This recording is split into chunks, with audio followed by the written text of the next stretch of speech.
Clients want to need cybersecurity, but you're talking about it wrong. So we're going to talk about how to do it right. Every MSP says the same things. The 47% AI stat, the 1,265% phishing stat, the 60% out of business stat. They talk about how to protect rather than the protection, what the protection means. They talk about the need for monitoring and firewalls and controls and gadgets and lights and blinky things. Another way of saying that is they talk about the stuff you don't care about, right? If you tell someone that there is a 95% chance they'll be hacked, they all think they are in the 5%. Absolutely. Every Always. time. So in this episode, we'll talk about having the right conversation, how to talk about stuff they do care about, and the 8-word question, like my little foreshadowing there, 8-word question that Dave Gerlach's MSP never asked him that could have saved a 157-year-old college from collapse. So you'll want this question rather than the stats, Joe, in your deck. I'm Joe Rojas. I built and sold 3 MSPs, and I ran the exact same pitch that we're going to talk about today for 10 years. And I'm Jeff Loehr. I like skiing fast. And I know a thing or two about businesses. So by the end of this video, you'll have the question. You'll have a 4-step play that we put in place to engage people around the topic of cybersecurity and a way to test it on one client meeting next week. So stick around.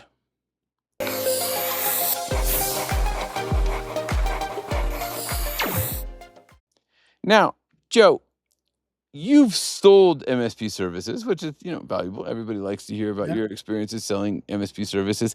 I've had the experience of buying MSP services more than once, right? I kind of come from the other side. So I've been going through pitches and deciding who to hire. And I've done this a few times, but one in particular stands out. And I was working for an accountant, and I've worked with a few, and they were interviewing IT firms. Oh, that must have been fun. It was painful, Joe, really. Okay, so MSP after MSP talking about cybersecurity and file systems and licenses. And, everybody thought that cybersecurity was the selling point. And it was actually, it was the thing that mattered, but they were doing it wrong. And it isn't that the companies that I worked for didn't care about cybersecurity.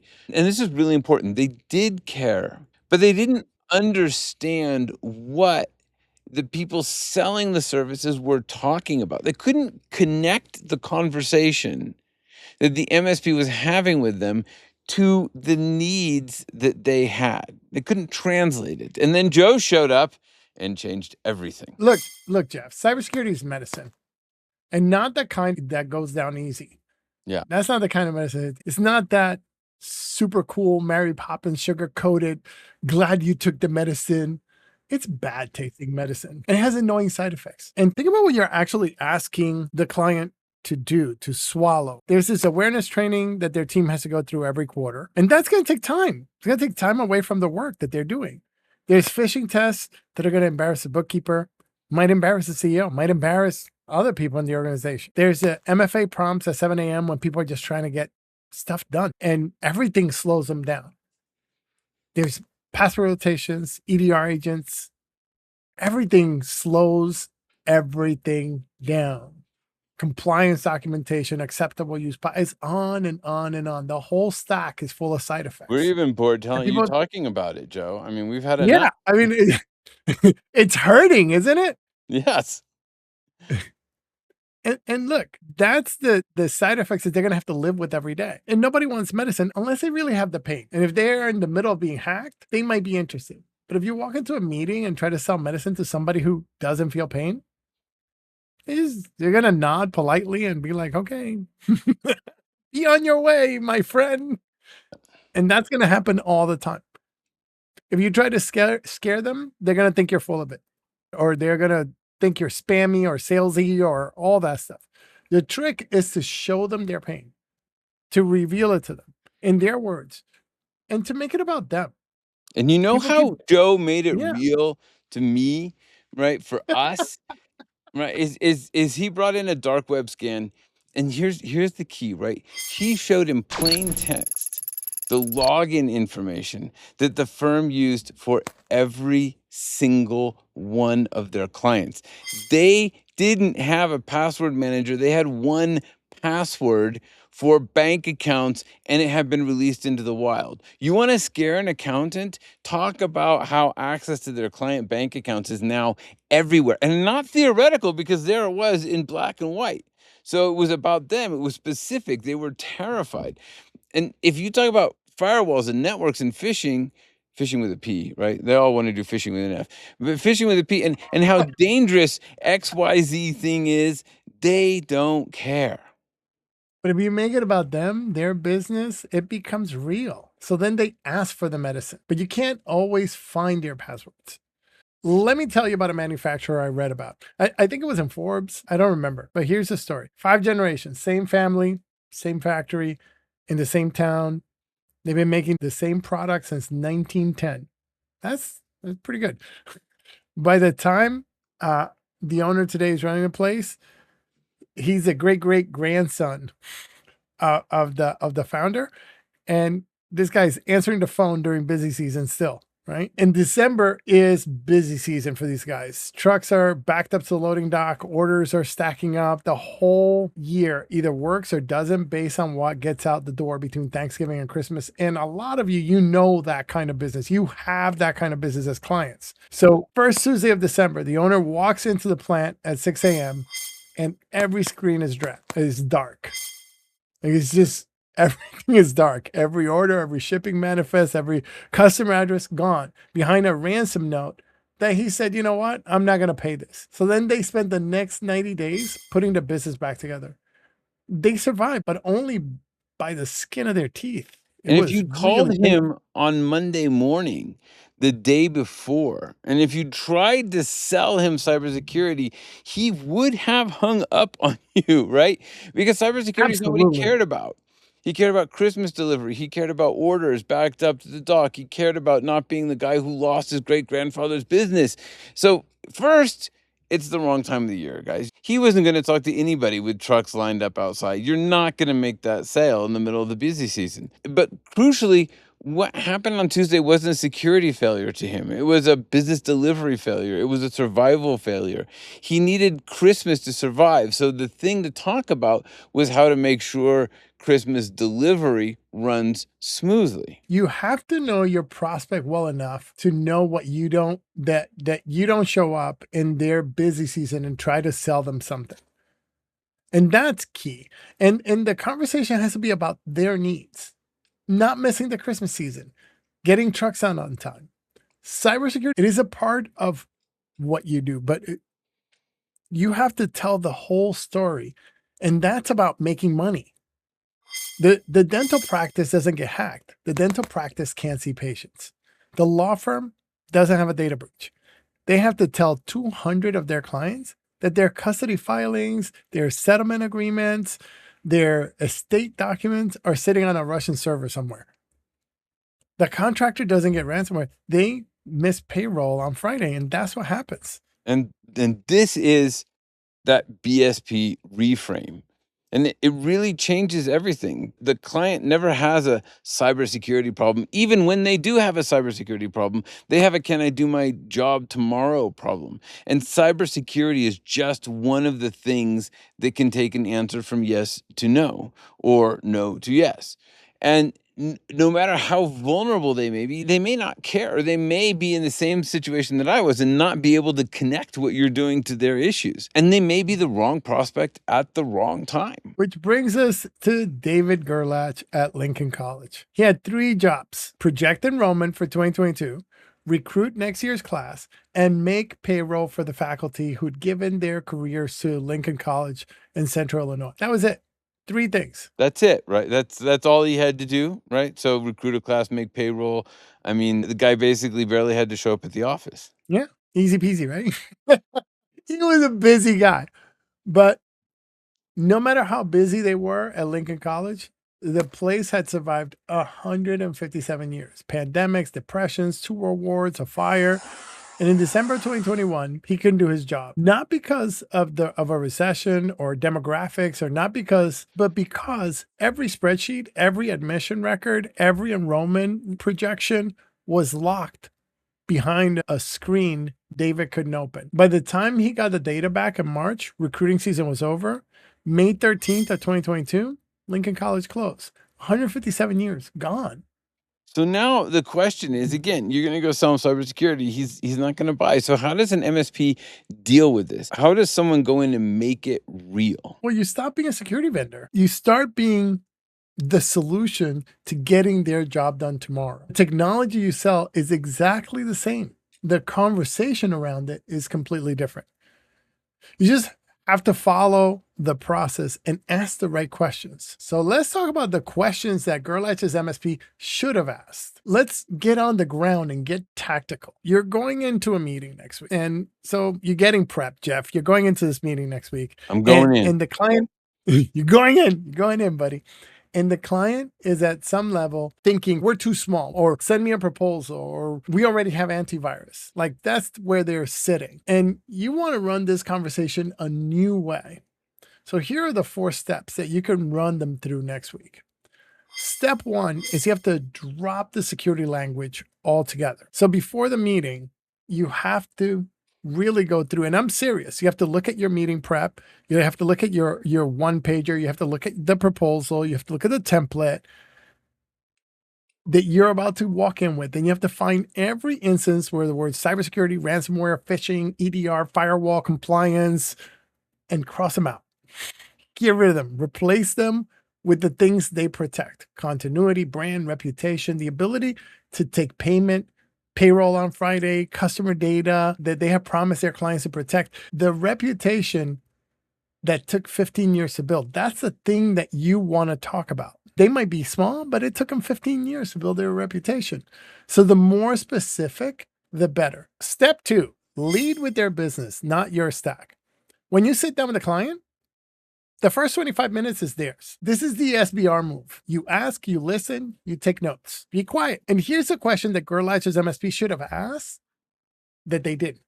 What will make your college more successful next year? And then you want to listen for what they're trying to do. What is that customer trying to do? Are they trying to grow? Where are they stuck? What are they scared about? What scared them in the last 12 months? What's the part of the business that they couldn't afford to lose no matter what? And so you want to be listening for those things as they talk. And if you need to ask some clarifying questions, you can do that. But what you'll notice is that these are the same questions that you ask when you're doing a pricing conversation. You'll also notice is these aren't security posture questions. And that phrase should be banned everywhere. You should like, you should have a big amen. sign with it, with No a big more line security across posture. it. Security posture ever. People, they go and they ask, "What's your security posture?" And oh my gosh, you want to see somebody's eyes roll? Just ask that question. Yeah. I just ask that question because the key to selling high value services is understanding their needs. The work of being a BSP, a business solutions partner, is to understand the client well enough to be useful to them. Every conversation, security included, runs on that same foundation.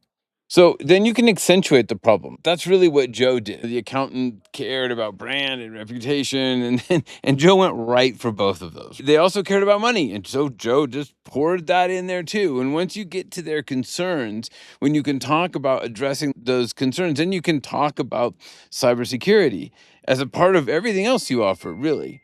And if you understand that your manufacturer needs to be operating in Christmas, then you can talk about how others were shut down and what it costs. So that brings us to step 3, which is connect the technology to one of their goals specifically. Once you understand, like Jeff said, what they're trying to do, Christmas is important. You can connect what you sell to that one goal. You just go one goal at a time and connect out loud in their language. You say it, hey, this is how this impacts you. You said that the second location opens in October. The biggest risk to that opening is not being able to see patients on day 1 because something went sideways on the data migration. Here's what we need to do to make sure it doesn't happen. If you're having that conversation with that doctor, it's a different story. They say something like, oh, losing payroll would be the worst thing that could happen this year. So we have a program to make sure that your payroll data and funds cannot be touched. Here's how we would catch a payroll fraud attempt within an hour. Like, talk about their specific things. You said the firm's reputation is the entire business. If we ever lost a client's filings, that reputation is gone. So you say, here's the structure that makes sure that no filing ever sits anywhere it shouldn't. And that's how you think about it. So the key is to Yeah. shift to selling the outcome they already told you about that they care about. And the security is the mechanism that delivers it. The client doesn't have to translate. They don't have to take it on faith. They don't have to figure it out. They told you the goal, they showed you the path, and they sign. Which brings us to step 4. Price the outcome, not the stack. This is the BSP that closes the loop. When you write the proposal, don't itemize firewall and EDR and SOC and the awareness training and all the line items. Don't do that. Itemize the outcomes. Continuity package guarantees you can operate the business within 4 hours of any major event, including a cybersecurity incident. X dollars per month. Customer data protection guarantees the data your clients have entrusted to you stays where you expect it to be. X dollars per month. Payroll integrity guarantees nobody can divert your payroll without your direct authorization. X dollars per month. You know, that actually happened to one of the accountants that I worked with. It did get I diverted, remember right? that. I remember. I Yeah, it actually was remember crazy, that. man. So this does two things. First, it really forces you to understand the value that you are delivering, which is one of the key pieces of work that the BSP has to do is understand that value. And then second, it allows you to charge what the outcome is worth instead of what the stat costs. Cost plus pricing is another thing that should be banned. It should go right out there with posture. But cost plus pricing limits you to a multiple of what you pay for vendors, and it forces you into a commodity conversation because somebody else can show up with the same stack and undercut you. But outcome pricing, value pricing lets you charge what the client would pay to keep their business open, and those numbers are nowhere near each other. Here's the secret to cybersecurity, the true, honest, real life secret. Stop selling cybersecurity. Sell business outcomes. And through that, you will sell cybersecurity because it's not that people don't want it. They do. They just don't understand what you're talking about. You have to put it in their terms. So if you're selling cybersecurity as a business outcome, it's not a sales trick. It's this on ramp to the whole transformation. It's the on ramp to how you work with the clients. When MSP is selling parts, bits of software or bits of hardware, and while a BSP sells results. So an MSP is going to price on tools and tickets. A BSP prices on outcomes. An MSP client is going to evaluate them against other MSPs on price, whereas a BSP's client can't evaluate them against anyone else because nobody else is asking what will make them more successful next year. So the cybersecurity conversation is the easiest place to start because the consequences are so vivid. And that's actually why so many people say, well, sell cybersecurity because you can make those consequences vivid. Lincoln College, 160-year-old manufacturer, your local accountant, whatever. Every one of those is a business outcome story, and cybersecurity is the cause. So if you can have this conversation, you can have all the other conversations about growth, about staffing, about expansion, succession. You become the person the client calls before they make a move, not after. And that's the whole game right there. The MSP gets called when something breaks. The BSP gets called when something is about to happen. The BSP is in the room when the second location is being planned, when the payroll system is being chosen, when the new hire is being onboarded. That's the relationship that pays real money. And it's funny, it's amazing when we work with MSPs making this transition and they get those calls. And like it's amazing. For the first time ever, they called me with, "Hey, I want to do this thing," and they're asking me my advice and they're talking to me about what they need. Like instead of calling them up and berating them about tickets, they're asking, what do we need in order to make this move work or this thing that we're doing work? And it's actually really cool when they get that first call. So take one of your client meetings that's on the calendar. You don't have to do all of them, just one of them, and strip every security word out of your prep. And walk in and run the 4 steps. Ask them what will make you more successful next year and watch what happens. If you want to do this systematically across your book, we built the BSP readiness assessment exactly for this reason. It's a 5-minute diagnostic that tells you honestly how far down the road you are from MSP to BSP. Are you still selling parts? Are you having business conversations? Are you in the rooms where the decisions get made? 5 minutes. No call, no pitch.